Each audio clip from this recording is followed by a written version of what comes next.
आंदोलन हुए हैं वो भाजपा के राज में हुए हैं, पूरे हरियाणा के राज में हुए हैं। और जितने बेरोजगार इस समय सड़कों पर आ रखे हैं, आप ये कह रहे हैं कि हम लोग शिक्षित कर रहे हैं, ऐसे में बच्चा बच्चा जो है वो एक 15 पोस्ट के लिए भी 10-10 हजार बच्चे जो है इस समय आ जाते हैं। तो क्या कहना चाहेंगे? और सफाई व्यवस्था पूरी तरीके से एक प्रश्न आंदोलन कर रहे हैं। एक प्रश्न एक उत्तर। ऐसी हरियाणा क्या हिंदुस्तान स्वतंत्र हुआ जब से प्रजातंत्र भारत में आया है, ऐसी कोई सरकार नहीं बनी, शायद ही भविष्य में कभी कोई बने, जिसके कार्यकाल में कुछ लोग आंदोलन पर न रहें। समाज के सब वर्गों का ध्यान रखना सरकारों का दायित्व होता है। हम उस दायित्व के प्रति पहले की किसी भी सरकार से ज्यादा सचेत हैं, लेकिन ऐसा तो कभी भी नहीं होता कि सबकी सारी मांगे मन मुताबिक पूरी हो पाए। इसलिए आंदोलन भी रहते हैं, धरने भी रहते हैं, प्रदर्शन भी रहते हैं। मैं अपनी सरकार की ओर से आश्वस्त कर सकता हूं आपको कि हम संवेदनशीलता के साथ सब वर्गों की बात सुनते हैं और समस्या का समाधान करने की कोशिश करते हैं। सब आंदोलनों के बारे में नहीं कह रहा, लेकिन कुछ आंदोलनों के पीछे प्रतिपक्ष की सियासत भी होती है। रही बेरोजगारी की बात, बेरोजगारी के आंकड़े कांग्रेस के साथ सीधे तौर पर जुड़ी हुई एक एजेंसी के आंकड़े उठा करके सीएमआई के बहुत सारे लोग कहते हैं कि हरियाणा में भयंकर बेरोजगारी है। वो आंकड़े माननीय मुख्यमंत्री जी स्वयं बता चुके हैं कि वो एजेंसी गड़बड़, उसका संचालन करने वाला कांग्रेस की मैनिफेस्टो कमेटी का चौधरी अनेक वर्षों तक कांग्रेस के लिए काम करता रहा है, उसके दिए आंकड़ों पर हमको भरोसा नहीं करना चाहिए। हाँ, कोविड के कारण सारी दुनिया में संकट आया, अर्थव्यवस्था पर संकट आया तो रोजगार पर भी आया। हम नहीं कहते कि उस संकट से हम शील्डेड थे, हम पर नहीं आया। हम धीरे धीरे सारी चीजों को दुरुस्त करने की कोशिश कर रहे हैं। रोजगार के अवसर बढ़े हैं, रोजगार के अवसर निजी और सरकारी क्षेत्र में लगातार बढ़ाएंगे। मैं एक छोटा सा आंकड़ा रख देता हूं आपके सामने। हमसे ज्यादा कार्यकाल लंबा रहा भूपेंद्र सिंह हुड्डा जी का इस सरकार से पहले। उस पूरे कार्यकाल में सरकारी नौकरियां वो 70,000 से नीचे, शायद 66-67,000, इससे ज्यादा का आंकड़ा सरकारी नौकरियों का उनके कार्यकाल में नहीं बढ़ा। हमने अब तक के कार्यकाल में इस आंकड़े को 1 लाख तक ले जाकर के छोड़ दिया और लगातार हम इस दिशा में और आगे बढ़ रहे हैं। दूसरी बात ये कि पहली बार ऐसा हुआ, मेरी याद में 35 साल हो गए, दीपावली, काली दीपावली वाली वो सारे बाजार में चलते लोग पूरे प्रदेश भर, प्रदेश कंट्री के डेवलप बना होता। दीपावली कभी काली नहीं होती। जैन साहब बता रहा हूँ, गंदगी के ढेर पर दीपावली मनाई। जैन साहब, मैं आपका प्रश्न आ गया, मैं उत्तर देता हूँ। दूसरी बात ये थी, एक का उत्तर दे दो, मैं भूल जाऊंगा। इसमें प्रश्न है, दूसरी बात ये, ठेकेदार की सजा सफाई कर्मचारी को मिलता है, ठेकेदार भ्रष्टाचार कर रहा है, उसके कारण 5 महीने से प्रदेश भर के सफाई कर्मचारियों को। जैन साहब, मैं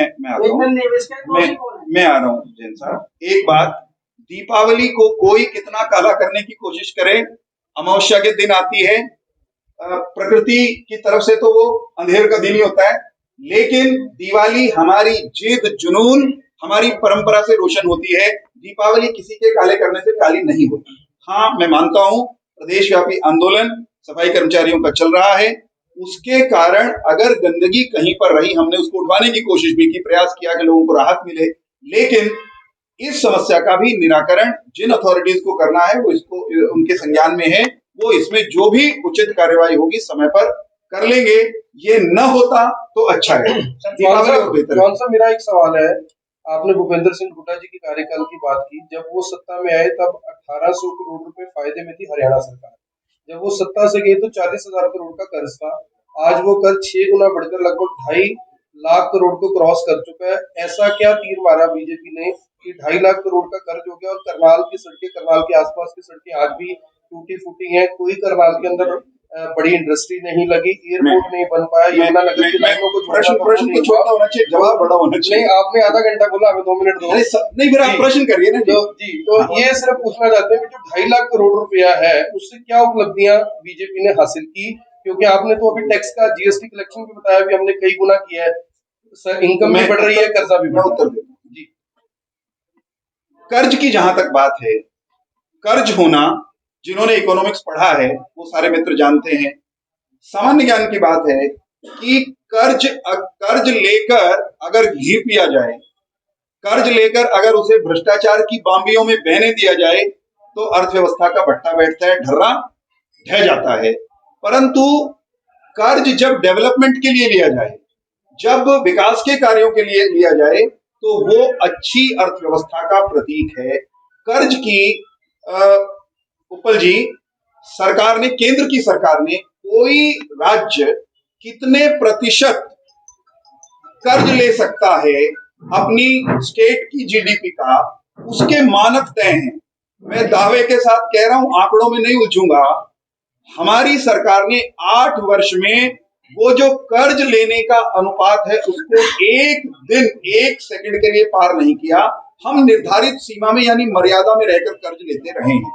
भूपेंद्र सिंह हुड्डा साहब के सरकार का आपने जिक्र किया, फिर मैं आंकड़ों में नहीं जाता, मैं एक छोटी सी घटना बताऊंगा। केवल एक दिन हुड्डा साहब के कार्यकाल में ऐसा आ गया था आदरणीय मित्रों, जब हरियाणा की बिजली वितरण कंपनियों को, आपको मालूम है लोन लेना पड़ता है बिजली देने के लिए, लोन लेते हैं, चुकाते ही प्रोसेस चलता है, लेकिन लैंडिंग एजेंसीज ने हरियाणा की बिजली वितरण कंपनियों या बिजली बनाने वाली कंपनियों की आर्थिक दुर्दशा को देखते हुए दोनों हाथ ऊपर कर दिए थे, आमनी दिंदे, ऐसी स्थिति उनकी थी। उनके समय का कई हजार करोड़ रुपए का बिजली कंपनियों का कर्जा तो आकर के इस सरकार ने चुकाया और हम उन कंपनियों को आज फायदे में लेकर आए, 24 घंटे बिजली भी दे रहे हैं। तो इस तरह से जी 36,000 करोड़ रुपए विधायक जी ने वो आंकड़ा भी एग्जैक्ट दे दिया।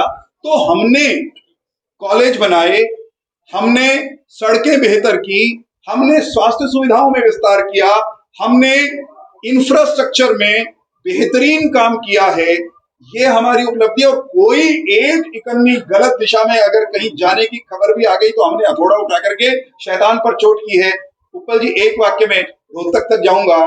भूपेंद्र सिंह हुड्डा की सरकार में सड़कें बनी थी साहब, बनी थी ना, बनी थी, लेकिन कोई ऐसी सड़क बड़ी नहीं बनी थी जो रोहतक होके ना जाती हो। रोहतक से भिवानी जाओ तो अच्छी सड़क, दिल्ली जाओ तो अच्छी सड़क, हिसार जाओ तो अच्छी सड़क। करनाल ने क्या पाप कर रखा था, हरियाणा के दूसरे हिस्सों ने क्या पाप कर रखा था। इस सरकार की उपल जी उपलब्धि ये है आदरणीय मित्रों, उपलब्धि ये है कि इस सरकार के कार्यकाल में इस प्रदेश में 17 नेशनल हाईवे एक्सप्रेसवेज अनाउंस हुए, 7 का काम कंप्लीट हो गया। ज्यादातर हमारे हाईवेज वो बेहतरीन स्थिति में है, उत्तम स्थिति में है। और ग्रामीण सड़कें कुछ मौसम के कारण कुछ की रिपेयर ड्यू है, उनका काम, चुनाव, ये जो हमारा मौसम बरसात का था और अब ये पंचायती राज चुनाव की प्रक्रिया पूरी हो जाएगी, इसके बाद आप देखिएगा कोई सड़क आपको गड़बड़ नहीं मिलेगी। हम बेहतर सड़कों के लिए जाने जाते हैं, हम बेहतर पुलों के लिए जाने जाते हैं। हमारे तो केंद्रीय मंत्री गडकरी साहब हैं, उनको लोग पुलकरी, सड़करी, ये उनका सरनेम लोगों ने गडकरी से कर दिया क्योंकि काम बेहतर हुआ है। और आप और हम उन सड़कों में 8 साल हो गए हैं, पानी नहीं मिल रहा है। एसवाईएल का प्रयास सिर्फ मैनिफेस्टो में दिखता है, लेकिन वो धरातल पर नजर नहीं आ रहा। मैं हिमांशु भाई आपको बताना चाहता हूं, एसवाईएल का पानी 8 साल से नहीं, 66 से लेके आज तक हमको नहीं मिला। जब हम सत्ता में आए तो उस समय सुप्रीम कोर्ट में एक प्रेसिडेंशियल रेफरेंस, राष्ट्रपति का रेफरेंस पेंडिंग था। भूपेंद्र सिंह हुड्डा जी के कार्यकाल में वो रेफरेंस सुप्रीम कोर्ट के पास गया था। मैं याद कराना चाहता हूं आप लोगों में से अधिकांश, क्योंकि समकालीन लोग हैं, उस रेफरेंस पर उनके कार्यकाल में संभवतः एक भी तारीख नहीं लगी। मनोहर जी की सरकार आई, हमने कायदे से पैरवी की, रेफरेंस पर सुनवाई हुई धड़ाधड़, हमने मजबूती से हरियाणा का पक्ष रखा। नतीजा, हरियाणा के पक्ष में निर्णय आया और पंजाब ने जो गैर कानूनी तरीके से जल संधियां निरस्त करने का कानून बना दिया था, हमारी छाती पर पांव रखते हुए सुप्रीम कोर्ट ने कहा पंजाब का कानून गलत है। अब एसवाईएल को बनाने के लिए एग्जीक्यूशन की पिटीशन माननीय सुप्रीम कोर्ट में है, जनवरी में उसकी तारीख लगी हुई है। और पंजाब के मुख्यमंत्री को सुप्रीम कोर्ट के प्रेशर में, सुप्रीम कोर्ट के कहने के कारण मीटिंग में आना पड़ा, भले ही उन्होंने हाथ खड़े कर दिए, लेकिन हमारा यह विश्वास है पंजाब को अब भागने के लिए जगह नहीं है। भागने ठोड़ रही नहीं, नहर भी बनेगी, पानी भी मिलेगा। हरियाणा के स्कूलों में एक बार वो जी, हरियाणा के स्कूलों में टीचर्स की कमी है और उसको लेकर कोई भर्ती नहीं निकाली जा रही है, इस पर क्या कहना है? अच्छा, आपको किसने कहा कि भर्ती नहीं निकाली? हम पहले सवाल है कि टीचर्स की कमी है, 31,000 टीचर नहीं है हरियाणा में। मैं यहाँ तक मान लूंगा कि हरियाणा के अनेक स्कूलों में अभी भी उतने टीचर नहीं हैं जितने की होने चाहिए, आदर्श अनुपात, ठीक है। लेकिन इस सरकार के कार्यकाल में अनेक बार भर्तियां निकाली गई, नियुक्तियों की प्रक्रिया हुई और हमने शिक्षा विभाग में शिक्षकों की संख्या बढ़ाई है। कुछ भर्तियां कहीं कोई लीगल प्रोसीजर कोई ऐसा चल गया, कोई कानूनी पेच आ गया, उसके कारण लटक गई होंगी। हम भर्तियां कर रहे हैं, तेज गति से आगे भी करेंगे। आजकल में भी प्रोसेसेस जारी हैं, जल्द से जल्द शिक्षक मिले हमारा प्रयास है। एक हमने इसमें और किया है कि हरियाणा कौशल विकास निगम जो है उसके माध्यम से भी जहां टीचर्स की कमी है हम वो देंगे। सर एयरपोर्ट और बात हो रही थी यमुनानगर करनाल रेलवे लाइन की, एजेंडा था पहले कार्यकाल में भी नहीं हुआ, दूसरे में भी नहीं हुआ। आकर्षण जी, आप जिद पे खड़े रहिए, हम आपके टक्कर की जिद पे खड़े हैं। मैंने पहले ही कह दिया जो नहीं हो पाया, जो नहीं हो पाया। मेरी क्या जीत है ये बताइए, पब्लिक का सवाल है। मैं तो तारीफ कर रहा हूँ। नहीं आप ये पूछना चाह रहा हूँ, मेरा उत्तर है ना, मेरा उत्तर। 2 कार्यकाल हो गए, आप मेरी क्या जीत है? अरे मेरे मित्र सुन लो, आपको तो कुछ होना चाहिए था। मैंने कहा कि आप करनाल के मसलों पर जिद करिए। हमारी भी जिद है कि हम जो काम हमसे अब तक नहीं हुआ, हमने तो नहीं घोषित किया कि भाई रामराज जाग गया, अब करने के लिए कुछ नहीं बचा, सब कुछ हो गया। जो आप कह रहे हैं जो काम नहीं हुआ उसकी हमारी प्रतिबद्धता है, जहां कहीं बाधाएं हैं उनको दूर करेंगे। आज ये कहने का दिन है कि हमने ये कर दिया, जो नहीं हुआ याद कराते रहना, सब कुछ करेंगे। ऊपर जी हम कहीं नहीं जा रहे। सर मेरी एक और सवाल है,